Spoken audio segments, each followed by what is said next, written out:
భాగస్వామ్యంతో future university అందిస్తున్న ఈ అద్భుత కోర్స్ కేవలం 180 మందికి మాత్రమే లభించే అరుదైన అవకాశం. కంప్లీట్ ప్రూఫ్ ప్రొవైడ్ చేశారు. వాళ్ళే వచ్చారు, వాళ్ళు చెప్పారు మేము కూడా వస్తాం ఇన్వెస్టిగేషన్. ఏం చేశారు? ఏం చేయలేదు. ఫస్ట్ వాళ్ళు నిరాకరించారు. వాళ్ళు చెప్పారు దేవర్ నాట్ పాకిస్తానీస్ అని చెప్పారు. తర్వాత అంగీకరించారు because Kasab was in custody. So మన ఒక మార్పు ఆ సినిమాలో ధురంధర్లో ఇదే చూపిస్తున్నారు. ఆ మార్పు మోదీ గారు ఫేమస్ డైలాగ్ ఒకటి ఉంది కదా, ఘర్ మే ఘుస్కే మారేంగే, ఏ నయా భారత్ హై ఘర్ మే ఘుస్కే. దాని తర్వాత మనం ఇంకో సీన్ ఐ థింక్ మన ప్రేక్షకులు కూడా అప్రిషియేట్ చేస్తారు.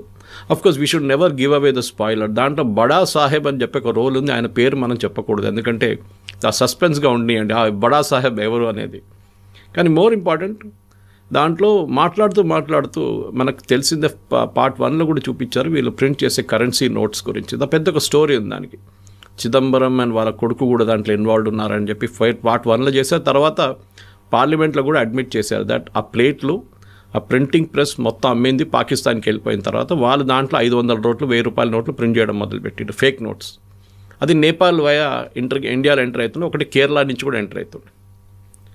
అప్పుడు అది కూడా చాలా మటుకు పార్ట్ 1లో చూపించారు, పార్ట్ 2 చూపించారు. కానీ పార్ట్ 1లో చూపించింది కాదు, పార్ట్ 2 చూపించింది. అంటే వీళ్ళు ఆల్మోస్ట్ 60,000 కోట్లు ప్రింట్ చేసి యూపీ ఎలక్షన్స్కి వాడుకోవడానికి తీసుకొచ్చిన టైంలో మోదీ గారు డిమానిటైజేషన్ అనౌన్స్ చేస్తారు. అది మాస్టర్ స్ట్రోక్ అనేది. ఆ టైంలో మనం చాలామంది దాని గురించి ఎందుకు డిమానిటైజేషన్, ఎందుకు ఈ 500 రోట్లే, ఎందుకు 1000 రూపాయల నోట్ తీశారు మోదీ గారు, మిగతా ఏం తీయలేదు ఎందుకు, కొత్త నోట్లు ఇంట్రడ్యూస్ చేసి పాత తీయొచ్చు కదా అని చెప్పారు. It was a sudden decision. నాకు ఈ రోజు కూడా గుర్తుంది. I was flying from Delhi, then ఒక మీటింగ్కి వెళ్ళాను ఢిల్లీకి. వస్తున్నప్పుడు ఎయిర్పోర్ట్లో దిగి I was waiting to collect my luggage. అప్పుడు నా దగ్గర డబ్బులు ఎక్కువ లేకుండే టాక్సీకి నా క్యాబ్కి ఇవ్వడానికి. సో నేనేం చేశానంటే అక్కడ ఏటీఎం ఉంది ఒకటి పక్కనే, పాత కంట్రోల్ సిస్టమ్ ఉంటుంది, అది ఇప్పుడు మార్చారు మొత్తం బ్యాగేజ్ రిట్రీవల్ అంతా. అక్కడ కోటక్ ద్వారా అనుకుంటా ఏటీఎం, అక్కడ వెళ్ళి విత్డ్రా చేశాను. I withdrew 20,000 rupees. విత్డ్రా చేసి moment the receipt came out, మా ఫోన్లో ఒక మెసేజ్ వచ్చింది. నేను అనుకున్నాను అది బ్యాలెన్స్ ఎంత ఉందో చెప్పడానికి. చూస్తే 1,000 rupees and 500 rupees note withdraw prime minister Modi exactly 8 o'clock in the night. నా దగ్గర ఉన్న మొత్తం 500 నోట్లు. So anyway I got it exchange data, bank వెళ్ళి ఎక్స్చేంజ్ చేసుకున్నాను. కానీ స్టోరీ ఏంటంటే మన ప్రజలకు కూడా ఆ రోజు చాలామంది దీని గురించి స్టోరీలు రాశారు. రాహుల్ గాంధీ చెప్పారు, లైన్లో నిలబడి చాలామంది చనిపోయారు, వాళ్ళ డబ్బులు రాలేదు. తిరుమలలో మనం చూసాం 400 కోట్లు ఇప్పుడు కూడా పడి ఉన్నాయి పాత నోట్లు. RBI has refuse to exchange it. మా ఊర్లో ఉన్న ఒక బ్యాంక్లో, మా విలేజ్లో ఉన్న ఒక బ్యాంక్లోనే దొరికింది వీళ్ళకు ఆల్మోస్ట్ 250 కోట్లు fake notes or 500 rupee notes. Exchange చేయలేకపోయారు వాళ్ళది. సో చాలా మటుకు ఇట్లాంటి ఇన్సిడెంట్స్ కనెక్ట్ చేయవచ్చు మనం ఈ సినిమాలో. ఐ థింక్ దాట్ ఈస్ ఆ రియలిజమే పాసిబ్లీ ఈ ఆడియన్స్ని థియేటర్కి తీసుకొస్తున్నాం. కాకుండా ఇదంతా రియలిజం అనుకున్నప్పుడు డిఫరెంట్గా ఎక్కడెక్కడో ఏదో డిఫరెంట్ ప్లేసుల్లో ఆయన అన్నీ కలుపుకొని అదంతా ధురంధరే చేశారు, అదన్నింటినీ చేయించింది సన్యాల్ సాబ్ చేయించారు అన్నట్టుగా చూపించడం. నిజంగా ధురంధర్ అనే క్యారెక్టర్ ఎగ్జిస్టెన్స్లో ఉండిందా? ధురంధరే ఇవన్నీ చేశాడా? దానికి సర్జికల్ స్ట్రైక్ కావచ్చు, లేకుంటే ముంబై బాంబ్ బ్లాస్ట్లు కావచ్చు, 60,000 కోట్ల బ్లాక్ మనీ కావచ్చు, ఆ తర్వాత ఈ వరుస ఇన్సిడెంట్స్ ఘర్ మే ఘుస్కే మారేంగే, వీటన్నిటికీ అక్కడుండి ఆయన చేశాడో, ఆయన ఇచ్చినటువంటి స్పై నిఘాతో వచ్చినటువంటి సమాచారాన్ని రిలేట్ చేసుకునే జరిగింది అనేది. అజిత్ దోవల్ గారి లైఫ్ హిస్టరీ చాలా మటుకు ఛానల్స్లో ఉన్నాయి. ఇప్పుడు కొన్ని పుస్తకాల్లో కూడా వచ్చినాయి ఆయన లైఫ్ హిస్టరీ. ఆయన ఇప్పుడు రాయలేదు కానీ నేను మాట్లాడారు ఆయన కొన్ని సందర్భాల్లో. He is from Garhwal, usually Garhwal UP నుంచి. కానీ ఈ was Kerala cadre IPS officer. కేరళలో పనిచేశారు ఇనీషియల్ డేస్లో. I think he was an SP in Kottayam. అప్పుడు కోడికోడ్ వైపు ఒక రైట్ జరిగింది, కమ్యూనల్ రైట్. హిందూస్ ముస్లిమ్స్ కొట్టుకున్నారు, చాలా ప్రాపర్టీ ధ్వంసమైనాయి, చాలా ఇంటి నుంచి ప్రాపర్టీస్ తీసుకెళ్ళిపోయారు. అంటే టీవీలు ఎత్తుకపోయారు, మిక్సీలు ఎత్తుకపోయారు, అట్లాంటి చాలా మటుకు బంగారం తీసుకెళ్ళిపోయారు. సో అప్పుడు K Karunakaran, I think he was the chief minister అప్పుడు కేరళలో, కాంగ్రెస్. ఆయన ఒక టఫ్ మ్యాన్ అండ్ ఒక ఇమేజ్ ఉండే. సో ఆయన్ని డీజీపీని అడిగారండి. అప్పుడు డీజీపీ నేనేం చేయమంటారు ఇప్పుడు, how do we tackle this issue అంటే ఆయన చెప్పారు, మన దగ్గర ఒక యంగ్ ఐపీఎస్ ఆఫీసర్ వచ్చాడు ఇప్పుడే, అజిత్ దోవల్ ఆయన పేరు, సెండ్ హిమ్ దేర్ అని చెప్పారంట. ఆర్ యు ష్యూర్ అని అడిగారు Karunakaran. Is on record actually. Yes అన్నారు, పంపించారు. దోవల్ గారు అక్కడ ఏం చేశారంటే, యూజువల్లీ ఏం చేస్తారు ఒక ఐపీఎస్ లాఠీ చార్జ్ చేయండి, అందరిని కొట్టండి, అందరిని అరెస్ట్ చేయండి, లోపలేసేసేయండి అంటారు అందరు. That is the typical. మన దగ్గర కూడా ఓల్డ్ సిటీలో ముందు ఎన్టీ రామారావు గారికి ఉన్న ముందు కన్నా కమ్యూనల్ రైట్స్ అదే ఉంటుండే. ఈయనేం చేశారంటే అందరూ senior Muslim and Hindu religious leaders, మిగతా పొలిటీషియన్స్ అందరిని పిలిపించి ఒక మీటింగ్ పెట్టారు. మీటింగ్ పెట్టి ఒకటే డిమాండ్ అన్నారు, ఎవరెవరు ఏమేమి ఎత్తుకెళ్ళారు, ఏ ఇంటి నుంచి కానివ్వండి, అది 24 గంటల లోపల ఆ ఇంటికి చేరుకోవాలి. I will not take any action. ఇది చేయకపోతే నేను యాక్షన్ తీసుకుంటాను. ఇన్ఫ్యాక్ట్ దోవల్ గారు రికార్డ్స్ ఎన్నో ఉన్నాయి. ఇప్పుడున్న ముఖ్యమంత్రి పినరాయి విజయన్ని అరెస్ట్ చేసి జైల్లో తీసుకెళ్ళి, అప్పుడు ఈ was very young communist leader, గల్లీ లీడర్ ఆ సైడ్లో, ఎత్తుకెళ్ళి జైల్లో వేసేసారు రాత్రిపూట ఒకరోజు. నెగోసియేషన్ స్కిల్ అనేది దోవల్ గారిది అన్నిటికంటే పెద్ద స్పెషాలిటీ కవిత గారు. దానికోసం IC 814 జరిగినప్పుడు ఈవెన్ దో మన భారతదేశంలో ఉన్న చాలామంది దాన్ని ఒక ఫెయిలియర్గా అనుకుంటారు, కానీ ఆ రోజు ఆ ఎయిర్క్రాఫ్ట్లో కూర్చున్న ప్యాసింజర్స్ ఇంతమంది ఉన్నారు, ఇంతమంది జీవితాలు 100% పోతుండే. దాని కూడా blasted aircraft. Finally we last only 1%. కానీ ఆ రోజు నెగోసియేషన్స్తోని మనకి మనకు కొంతమంది టెర్రరిస్ట్ని రిలీజ్ చేయాల్సి ఉంది, హఫీజ్ సయీద్ లాంటి వాళ్ళు రిలీజ్ చేయాల్సి వచ్చింది. దానికి ఉన్న రిజల్ట్స్ మనకు తర్వాత వచ్చింది కూడా, మన మీద మంది దాడులు జరిగింది, పార్లమెంట్ అటాక్ అయింది, ముంబై బాంబ్ బ్లాస్ట్లు అయ్యాయి. కరెక్ట్. కానీ ఆ పొజిషన్లో మీరుంటే మీరేం చేస్తారు? ఈవెన్ తర్వాత జస్వంత్ సింగ్ గారి మీద చాలా ఆరోపణలు చేశారు, చిదంబరం అందరూ. కానీ మళ్ళీ చిదంబరం గారే అన్నారు, if I was in that place I would have done the same thing. Basically ఏంటి, వీళ్ళ డాటర్ మన ముఫ్తీ మొహమ్మద్ సయీద్ వాళ్ళ కూతుర్ని కిడ్నాప్ చేసి తీసుకెళ్లారు. నాట్ మహబూబా ముఫ్తీ, వాళ్ళ ఇంకో సిస్టర్ని. అట్లాంటి కొంతమంది కిడ్నాప్ చేసి వాళ్ళు రిలీజ్ చేయాలని చెప్పి టెర్రరిస్ట్ని రిలీజ్ చేశాం. ఓవరాల్గా it was a foreign policy failure. ఇప్పుడు కూడా చాలామంది ఇంక్లూడింగ్ రాహుల్ గాంధీ కానీ వాళ్ళ పార్టీ వాళ్ళు అంటారు, ఇదే అజిత్ దోవల్ ఈ టెర్రరిస్ట్ని తీసుకెళ్లారు రిలీజ్ చేయడానికి. కానీ ఆ టైంలో ఫస్ట్ వాళ్ళు అడిగింది 300 మందిని. దాన్ని అజిత్ దోవల్ గారు నెగోషియేట్ చేసి 30కి తీసుకొచ్చారు. తర్వాత ఇక్కడ ఢిల్లీ నుంచి వచ్చిన మెసేజ్ అంటే 30 కూడా మనం ఇడవలేము, we will make it 3 and finally 3 మందిని రిలీజ్ చేశారు. అదొక స్కిల్ ఉందండి, మనం మెచ్చుకోవాలి. కానీ అజిత్ దోవల్కి అన్నిటికంటే పెద్ద ఒక రివెంజ్ అనేది అదే ఉండిపోయింది. దానికోసం ఆ వర్డ్ కూడా చూడండి, దురంధర్లో రివెంజ్. ఎందుకంటే ఇది చేసిన వాళ్ళని నేను చూసుకుంటాను ఒకరోజు, ఇవాళ కాకపోతే రేపు వేసుకుంటాను వీళ్ళని. వాళ్ళని ఉన్నారు, ఆ హైజాక్ చేసిన వాళ్ళని అందరు ఇప్పుడు ఎవరు లేరు. This is typical Israeli strategy. Israel మీద ఎవరైనా దాడి చేస్తే, లేకుంటే ఇజ్రాయలీ సిటిజన్స్ని ఎవరైనా చంపితే, వాళ్ళ దాంట్లో మ్యూనిక్ ఒలింపిక్స్లో 11 మంది అథ్లీట్స్ని చంపారు చూడండి. ఆ మ్యూనిక్ ఒలింపిక్స్ చంపిన అథ్లీట్స్లో I think they was 8 terrorist, if I'm not mistaken, 8 or 9. 9 మందిని కూడా ఇజ్రాయెల్ చంపారు. The last fellow was killed about 15 years after the incident. 1972లో జరిగింది. దీని తర్వాత 15 years తర్వాత లాస్ట్ ఒకడు బ్రెజిలియన్ రెయిన్ ఫారెస్ట్ లోపల దొరికింది, అక్కడ వెళ్ళి చంపారు వీళ్ళు ఇజ్రాయలీస్. సో మన దగ్గర కూడా అది ఉండాలి. సో ఎందుకంటే ఒక భయం అనేది దీనికన్నా ముందు లేకుండే, దట్ మనం పాకిస్తాన్లో ఉన్నాం, we are pretty safe, nothing will happen to us అనేది సినిమాలు చూపిస్తారు, అది కాదు. సో అజిత్ దోవల్ గారిది రోల్ ఏముందంటే చాలామందికి తెలిసి ఉండొచ్చు, బహుశా మన ప్రేక్షకులు కూడా. అజిత్ దోవల్ గారు 6 సంవత్సరాలు పాకిస్తాన్లో ఉన్నారు స్పై లాగా. సో చాలామంది అంటారు ఇదే దురంధర ఆ దురంధర అంటారు, పాసిబ్లీ. ఇన్ఫ్యాక్ట్ దీంట్లో ప్రేక్షకులకు నేను చెప్పాల్సి ఏంటంటే, మీ సినిమా చూసిన తర్వాత టైటిల్స్ లాస్ట్లో డైరెక్టర్ పేరు వచ్చిన తర్వాత సీట్ నుంచి కొంతమంది లేస్తారు, లేవకుండా ఉండాలి, ఎందుకంటే సినిమా ఇంకా ఉంది. దాని తర్వాత యాక్చువల్ ఏం జరిగింది అనేది అక్కడిని తెలుస్తుంది. సో అజిత్ దోవల్ గారు పాకిస్తాన్లో ఉన్నారు. అక్కడ ఆపరేషన్ బ్లూ స్టార్, పాకిస్తాన్లో ఏం చేశారో మనకు తెలియదు, కానీ చాలా మటుకు చేసి ఉంటారు అక్కడ. ఆపరేషన్ బ్లూ స్టార్ జరిగినప్పుడు జర్నల్ సింగ్ భింద్రన్వాలే అన్ని లోపల ఉన్నప్పుడు అజిత్ దోవల్ గారు ఒక రిక్షా పుల్లర్గా యాక్ట్ చేశారు. 6 వారాలు ఈ రిక్షాలో సరుకులు తీసుకెళ్తుండే గోల్డెన్ టెంపుల్ లోపలికి, అకాల్ పక్కన వాళ్ళ గురుద్వారా పక్కన నుంచి. వీళ్ళందరినీ ఆయన ఈ ఒక రెగ్యులర్ మెంబర్ అయిపోయారు వాళ్ళ లోపల ఉన్న టెర్రరిస్ట్ వాళ్ళతో. వాళ్ళకి ఫుడ్ తీసుకెళ్ళడము, వాళ్ళకి రైస్, ఫైర్వుడ్ అన్నీ తీసుకెళ్తుండే. ఎవరికి తెలియదు ఈయన ఈ అజిత్ దోవల్ అని ఆ టైంలో. అఫ్కోర్స్ అంత పాపులర్ లేకుండా, అంత పెద్ద పేరు కాదు ఆ టైం. కానీ బయటకు వచ్చి జనరల్ కృష్ణ సుందర్జీ కానివ్వండి, మిగతా ఆర్మీ ఆఫీషియల్స్కి మొత్తం ఇన్ఫర్మేషన్ ఇచ్చిందంతా అజిత్ దోవలే దాంట్లో. అండ్ హైలీ రిస్కీ, పట్టుకుంటే వాళ్ళు అంతే finish, they would have killed him. ఇంకోటి చాలా ఇంపార్టెంట్ థింగ్, ఎందుకంటే దురంధర్లో ఇదంతా చూపించారు, కానీ అజిత్ దోవల్ గారి రోల్ ఇంకోటి సిక్కింలో ఉండే. సిక్కిం లైక్ భూటాన్ ఒక ఇండిపెండెంట్ కంట్రీ ఉండే ఆ టైంలో. కానీ మన దగ్గర భూటాన్ లాగానే వాళ్ళ డిఫెన్స్ అండ్ కమ్యూనికేషన్స్ మనం చూసుకుంటున్నాం. ఇప్పుడు భూటాన్ కూడా అంతే. భూటానీస్ ఆర్మీ అనేది ఒక చాలా చిన్నది, మొత్తం వాళ్ళ ఆర్మీ మొత్తం మనమే చూసుకుంటాం. ఇన్ఫ్యాక్ట్ డోక్లాం అని మాట్లాడతాం చూడండి, మనం చైనాతో Doklam is actually in Bhutan. And మన ఆర్మీతోనే అక్కడ గొడవ జరిగింది అప్పుడు కూడా చైనీస్కి. భూటానీస్ ఆర్మీ కాదు అక్కడ. సిక్కింలో అక్కడ ఒక మొనార్కీ ఉండే ముందు, ఇప్పుడు భూటాన్లో ఉన్నట్లని. కానీ భూటాన్లో ఉన్నంత డెమోక్రటిక్ కాదు, వాళ్ళకు చాలా కరప్ట్. అండ్ అక్కడ ఒక సిఐఏ యాంగిల్ ఉండే, ఎందుకంటే ఆ టైంలో CIA wanted to tackle Tibet. Ajit Doval గారిని పంపించారు. One of his earliest assignments when he was a youngster, పంపించి ఐబీ నుంచి ఆయన అక్కడ వెళ్ళి ఈ రాజులతో వ్యతిరేకంగా ప్రొటెస్ట్ చేస్తున్న వాళ్ళ దగ్గర మాట్లాడచ్చు. Is negotiating skill again. మాట్లాడి ఇంత గొడవ చేసి ఏం చేయలేరు మీరు, ఇన్స్టెడ్ ఆఫ్ మనం పని చేద్దాం, రాజు మీద ప్రెషర్ పెడదాం, మొనార్కీ మీద, టు డూ ఎ రెఫరెండం, అంటే ఓట్, మన ఇండియాతోనే వెళ్ళాలన్నా మనం ఇండిపెండెంట్గా ఉండాలన్నా. It was considered almost impossible. కానీ అజిత్ దోవల్ గారు అది కన్విన్స్ చేసి వాళ్ళని ఒక మూమెంట్ క్రియేట్ చేసి అక్కడ, and Sikkim became 22nd state in the Indian union ఆ టైంలో.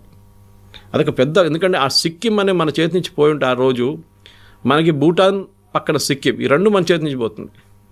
సో అప్పుడు నాథులా పాస్ కానివ్వండి, మిగతా చైనీస్ వైపు ఉన్న క్రాసింగ్స్ అంతా we would have lost it for ever. కానీ అదొక చాలా పెద్ద ఇది ఉండే.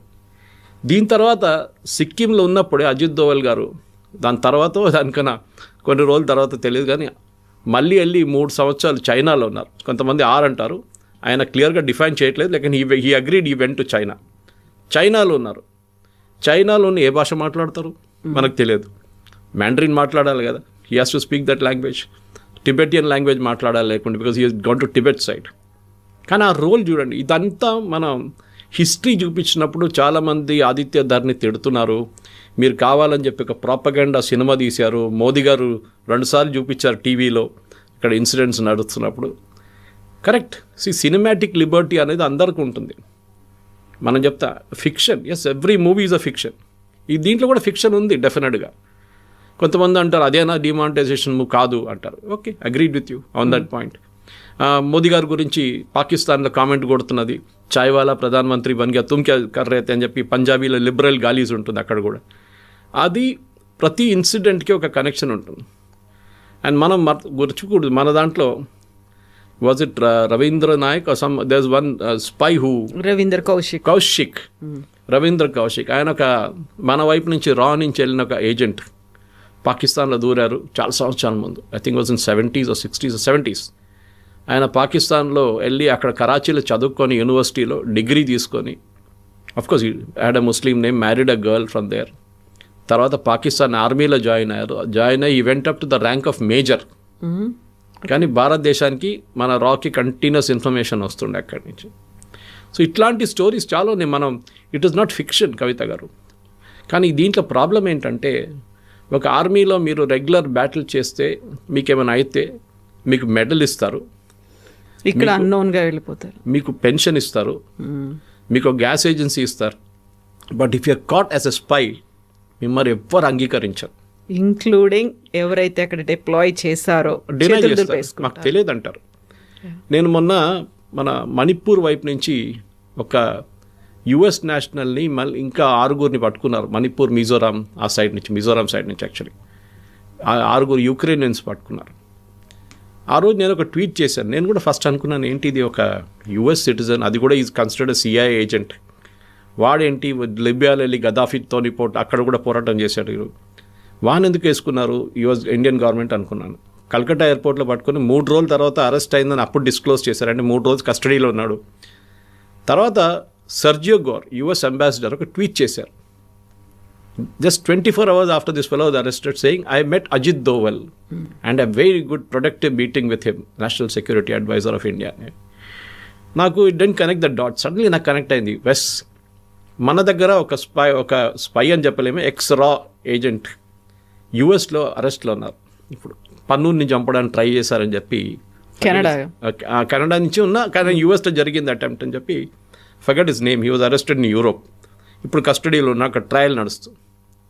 ఇప్పుడు చూడండి, ఈ మార్క్ మై వర్డ్, 6 నెలల లోపల that guy will come to India, this guy will go to US, exchange చేస్తారు. ఇది రష్యాతో జరిగింది చాలాసార్లు. సో మన వైపున్న మన ఇప్పుడున్న యంగ్స్టర్స్కి చాలా మటుకు దురంధర్ సినిమా ఎందుకు నచ్చుతుంది, 3 రోజుల నుంచి ఫ్రైడే, సాటర్డే, సండే హౌస్ఫుల్ నడుస్తుంది, ఈవెన్ పెయిడ్ ప్రివ్యూస్గా టికెట్స్ దొరకట్లేదు అని చెప్పిన టైంకి చాలామంది అడుగుతున్నారు, ఒక హైపర్ నేషనలిజం తీసుకొస్తున్నారు. 56 ఇంచెస్ ఛాతీ చూపిస్తున్నారు. చూపిస్తున్నారు. ఇదొక ఫేక్ నేషనలిజం క్రియేట్ చేస్తున్నారు. I think it is not correct. ఎందుకంటే చాలా మటుకు ఇప్పుడున్న యంగ్స్టర్స్కి వాళ్ళకి తెలియని స్టోరీస్ మనం చెప్తున్నాం వాళ్ళకి. Then what about the gang, బడా సాబ్ దావూద్ ఇబ్రహీం నిజంగా ఆ స్టేజ్లో ఉన్నాడా, కదలలేని కండిషన్లో ఉన్నాడా? దాని అంతటికి కూడా మళ్ళీ మన స్పైస్ చేసినటువంటి ఆ పనే కారణమా? సో ఈ దావూద్ ఇబ్రాహిం స్టోరీ మీకు తెలిసి ఉంటుంది. దీనికన్నా నేను ఇంకో ఛానల్లో మాట్లాడుతూ ఆల్మోస్ట్ 8 months ago చేసిన ఒక స్టోరీ ఉండే. దాన్ని నిన్న కూడా ఎవరు నాకు పంపించారు, లింక్ పంపించింది. ఆ ఛానల్ వాళ్ళంటే ఇప్పుడు ఈ దురంధర్ సినిమా రాగానే మళ్ళీ ఆ క్లిప్ రిలీజ్ చేశారంట. దావూద్ ఇబ్రాహింని చంపడానికి అజిత్ దోవల్ అండ్ టీం ఒక ప్లాన్ వేశారు. He was not a national security adviser అప్పుడు. He was IB, senior IB officer. క్లిఫ్టన్లో ఉంటుంది, సేమ్ ఏరియా పాకిస్తాన్లో, క్లిఫ్టన్లో, కరాచీలో, very posh area, under ISI protection. కానీ ఒకరోజు ఆయన దుబాయ్కి వెళ్ళడానికి ప్లాన్ వేసుకున్నారు. ఈజ్ రెగ్యులర్లీ దుబాయ్కి వెళ్తాం. మన షార్జాల ముందు క్రికెట్ నడుస్తున్నప్పుడు you can see Dawood Ibrahim in those famous videos. అందులో బాలీవుడ్ స్టార్స్ ఉన్నారు, అందరు ఉంటారు. బాలీవుడ్ ఫైనాన్సింగ్ అంతా దావూద్ ఇబ్రాహిం నుంచే నడుస్తుండే. మీరు చూడండి, గుల్షన్ కుమార్ చంపిన కాంట్రవర్సీ నుంచి మిగతా అన్నీ చూస్తే కంప్లీట్ డీ గ్యాంగ్ ఫండింగ్ ఉంటుండే మన దగ్గర. దాని తర్వాత ముంబై బ్లాస్ట్ కానివ్వండి, దాని తర్వాత జరిగిన చాలా మటుకు టెర్రర్ ఇన్సిడెంట్స్లో దావూద్ ఇబ్రాహిం చేయఉందని తెలిసిపోయింది మనకి. దావూద్ ఇబ్రాహింని వాడుకున్నారు ఐఎస్ఐ, ఆర్డిఎక్స్ ల్యాండ్ చేయడానికో లేకుంటే ఫండింగ్ తీసుకురావడానికో, సినిమాలతో ఫండింగ్ చేసింది. నేను ఆర్వీఎస్ మనీ అని చెప్పి formerly under secretary of home, retired, ఆయన పద్మశ్రీ వచ్చింది రీసెంట్లీ, ఆయన పద్మశ్రీ ఇచ్చారు. ఆయన నేను ఇంటర్వ్యూ చేశాను 2-3 సార్లు. ఇంటర్వ్యూ చేసినప్పుడు ఆయన ఒక ఇంటర్వ్యూలో చాలా క్లియర్గా, then I was the CEO of Janam TV, CEO Janam TV, మాట్లాడుతున్నప్పుడు ఆయన ఒక మాట అన్నారు, Suresh, I was posted on behalf of so and so ministry, obviously home ministry in Mumbai, cinema funding గురించి తెలుసుకోవడానికి. And he was given a post in the censor board, అక్కడ centre board of film certification supervision, not actual censor. ఆయన అన్నారు, నా పని ఏముంటుండే అంటే financing తెలుసుకోవడానికి. And he was saying one of the biggest financing Malayalam సినిమాలు కూడా నడుస్తుండే, హిందీ కాకుండా కూడా.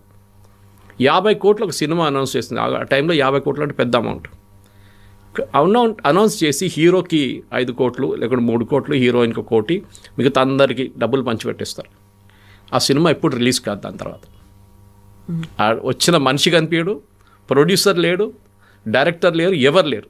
బ్లాక్ మనీ డిస్ట్రిబ్యూషన్ అయిపోయింది, రిటర్న్ వచ్చేస్తుంది మళ్ళీ. అది ఆ 3 కోట్లు ఇచ్చినోడు 20 లక్షలు పెట్టుకొని మిగతా డబ్బులన్నీ లీగల్గా ట్రాన్స్ఫర్ చేసేస్తారు వాపస్. ఇది జరుగుతుంది. So Dawood Ibrahim role, yes, చాలా మటుకు మన దేశంలో జరిగిన టెర్రరిస్ట్ ఇన్సిడెంట్స్ అండ్ కనెక్షన్. కానీ దాంట్లో అతీక్ అహ్మద్ రోల్ ఒకటి ఉంది, మీరు చూసుంటారు. Atiq Ahmed was a gangster in UP. Phulpur అనే కాన్స్టిట్యున్సీ ఉంది, కవిత గారు, మీరు వినుంటారు. ఆ ఫుల్పూర్ కాన్స్టిట్యున్సీలో 3 సార్లు ఎలక్షన్ గెలిచిన మనిషి పేరు Jawahar Lal Nehru. It was the constituency of the Gandhis, అంటే నెహ్రూ గాంధీ ఫ్యామిలీ. ఒక టైంలో అక్కడి నుంచి I think it was VP Singh who won from there. కానీ అక్కడి నుంచి అతీక్ అహ్మద్ ఇండిపెండెంట్గా 3 సార్లు గెలిచారు. ఆయన 17 సంవత్సరాలు ఉన్నప్పుడు స్కూల్లో ఫెయిల్ అయిన తర్వాత ఎగ్జామ్లో ఫస్ట్ మర్డర్ 17 yearsలో చేశారు. ఆఫ్టర్ దట్ ఆయన మీద 100 మర్డర్ కేసెస్లు, ఎక్స్టార్షన్, కిడ్నాపింగ్ అన్నీ ఉన్నాయి. ఆయన జైల్లో తీసుకెళ్ళి ఆయన చాలా టైం జైల్లో ఉంటుండే, ఎందుకంటే ప్రొటెక్షన్ జైల్లో బెటర్ ఉంటుందని చెప్పేసి. బయట ఉంటే చంపేస్తారు. కరెక్ట్గా అదే జరిగింది, సినిమాలు కూడా చూపిస్తారు. కోర్టుకు తీసుకెళ్తున్నప్పుడు చంపేశారు. So connection was correct. He was not involved in fake currency. అది మనం ఒక we have to give a licence, we have to give a freedom for that. అది సినిమాటిక్ లిబర్టీ తీసుకున్నారు. ఎవరో తల మీద పెట్టాలి కాదని చెప్పి అతీక్ అహ్మద్ తల మీద పెట్టేశారు. కానీ ఈ వాజ్ పక్కా గ్యాంగ్స్టర్. సమాజ్వాదీ పార్టీ తర్వాత, దానికన్నా ముందు అప్నా పార్టీ అని ఒక పార్టీ ఉండే. ఇప్పుడు అనుప్రియ యాదవ్ అని చెప్పి వీళ్ళ క్యాబినెట్లో, మోదీ గారి క్యాబినెట్, అనుప్రియ పటేల్ మోదీ గారి క్యాబినెట్లో, her father head set up the party ఆ టైంలో. సో దీనికి చాలా స్టోరీస్ ఉన్నాయి కవిత గారు. It goes like branches. మీరు చూసినప్పుడు సీన్లో చూపిస్తారు కనెక్షన్స్ ఫ్రమ్ వేరియస్ సోర్సెస్, ఎక్కడి నుంచి వస్తుంది అనేది, ఎక్కడెక్కడ బ్రాంచెస్ ఉంది చెప్పేసి. సో పాకిస్తాన్ ఐఎస్ఐలో కూడా చాలా మటుకు వాళ్ళ దగ్గర ఉన్న ప్రతి ఆఫీసర్ని కూడా మనం టార్గెట్ చేశాం. చాలామందిని చంపిన దానికి న్యూస్ ఎప్పుడు బయటికి రాలేదు.